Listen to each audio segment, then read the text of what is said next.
देखो, जल, जल माने पानी।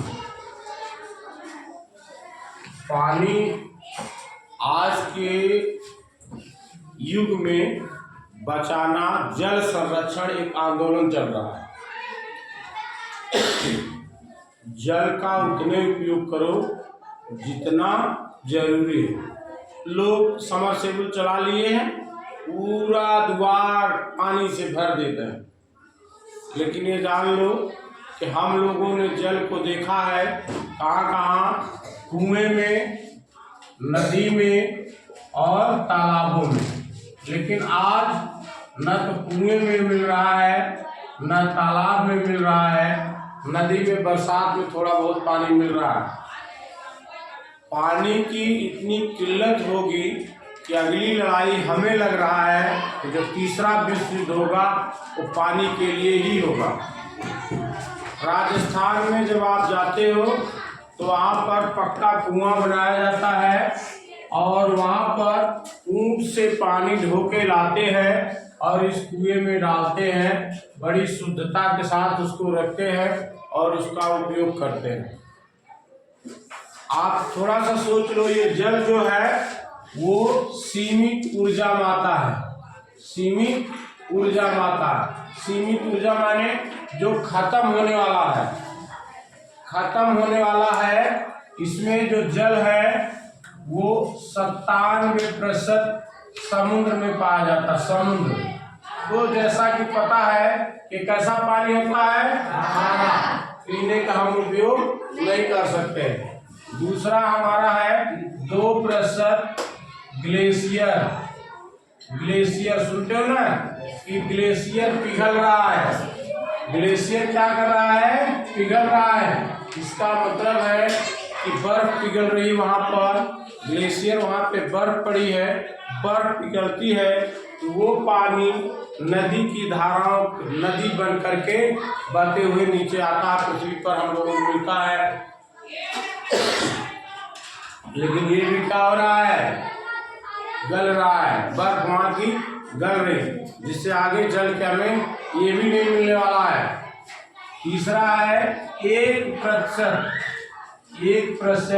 भूमिगत जल।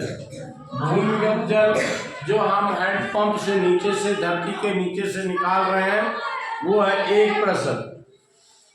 1% माने बहुत कम मात्रा में है। अब ये सोच लो कि अगर ये खत्म हो गया तो पानी पीने का भी नहीं मिलेगा। इसलिए पानी का उपयोग बहुत सोच समझ के करना चाहिए। गाड़ी धो रहे हैं, डेली गाड़ी धो रहे हैं, पानी है, बाल्टी में पानी फेंक दे रहे हैं, उस पानी को आप स्टोर करके रहो। कपड़ा धोने का काम, बर्तन धोने का काम, उसको फेंको मत। कपड़ा धोने का काम, बर्तन धोने का, ऐसे काम उसको करो। तो ये अभी आप बच्चे हैं, अभी से इसके बारे में आप सोचोगे। अब टोटी खुली है, पानी चल रहा है, टोटी गिर रहा है, आप देखते हो उसको, टोटी को बंद कर दो। क्योंकि आने वाली पीढ़ी के लिए कुछ आप बचा के जाइए, कुछ बचाने की कोशिश कीजिए। तो ये जल बहुत जरूरी है। रामचरितमानस पाठ में, जो रामचरितमानस पाठ होता है, जो तुलसीदास जी ने लिखा है, उसमें क्या लिखा है कि छित जल पावक गगन समीरा। कहने का मतलब था, हमारा वेद शास्त्र कहता था कि जो ये 5 है, 5 तत्व बोलते थे, पंच तत्व, 5 तत्व, 5 तत्व क्या क्या था? छित माने पृथ्वी, जल माने पानी, पावक माने अग्नि, आग, गगन माने आकाश और समीरा माने वायु। और क्षितिज नहीं, क्षितिज माने दूसरा होता है। क्षितिज माने जहाँ ऐसे लगता है कि बादल, आसमान और धरती मिलती हुई नजर आती, इस पॉइंट को क्षितिज कहते हैं। क्षितिज नहीं, क्षित माने पृथ्वी और क्षितिज माने जहाँ पर आसमान और पृथ्वी मिलती हुई दिखाई मिलती नहीं है, प्रतीत होती है, उसको क्षितिज कहते हैं। तो पहले बताया गया कि इन 5 तत्वों से मिलकर शरीर की रचना या प्रकृति में जितने भी पदार्थ पाए जाते हैं सब इन्हीं 5 से हुआ है। तत्व 5 तत्व। लेकिन जब वैज्ञानिक युग आया, इन्होंने जल को बोला ये तत्व नहीं, यौगिक है। क्या है? यौगिक है। और यह यौगिक किस किस का है? हाइड्रोजन तत्व का और ऑक्सीजन का। हाइड्रोजन का और ऑक्सीजन का। H2O। यस हाइड्रोजन का 2 परमाणु, ऑक्सीजन का 1 परमाणु मिलकर क्या बनाया? HOH। क्या बनाया? पानी। क्या बनाया? ये पानी बनाया, जल बनाया। तो जब वैज्ञानिक युग आया तो इसको जल को तत्व न बोलकर यौगिक बोला। यौगिक माने क्या बोला? यौगिक में 2 चीज, हाइड्रोजन और ऑक्सीजन। अब नॉर्मल सवाल आता है कि ये जो है क्या है? जल का रासायनिक सूत्र।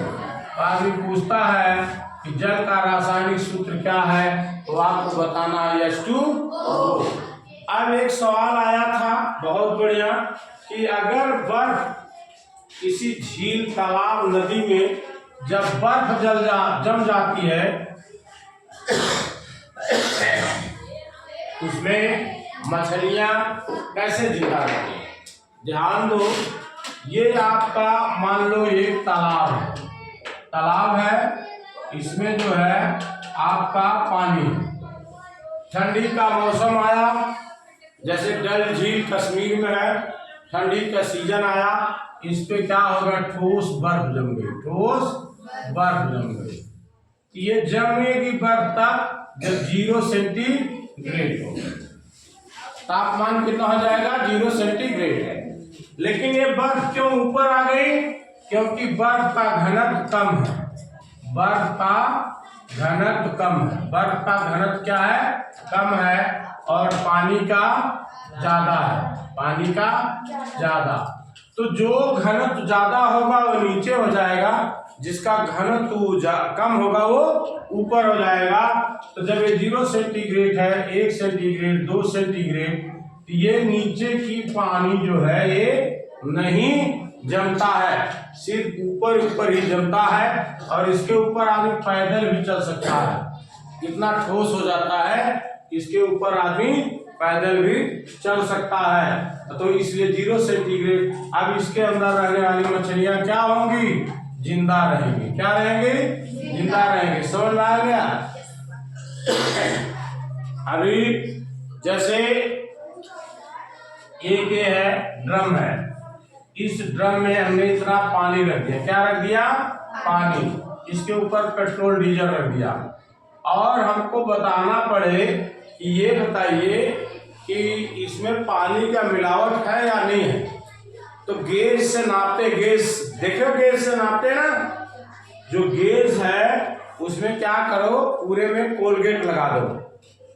पूरे में कोलगेट लगा दो। कोलगेट जो टूथपेस्ट है, कोलगेट लगा दो, उसको डाल दो। डालने के बाद उसको निकाल दो। निकालने के बाद देखोगे जितना पानी होगा उतना वो गेज में क्या हो जाएगा? कोलगेट गल जाएगा।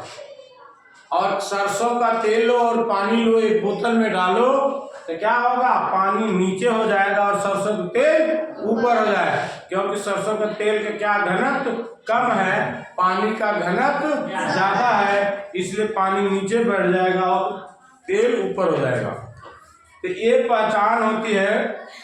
कोई एक आदमी 200 लीटर का ड्रम लाया और हमें रख दिया और बोला भैया ये 200 लीटर पेट्रोल है, इस पेट्रोल 200 लीटर आप ले लो। तो आपने क्या करना?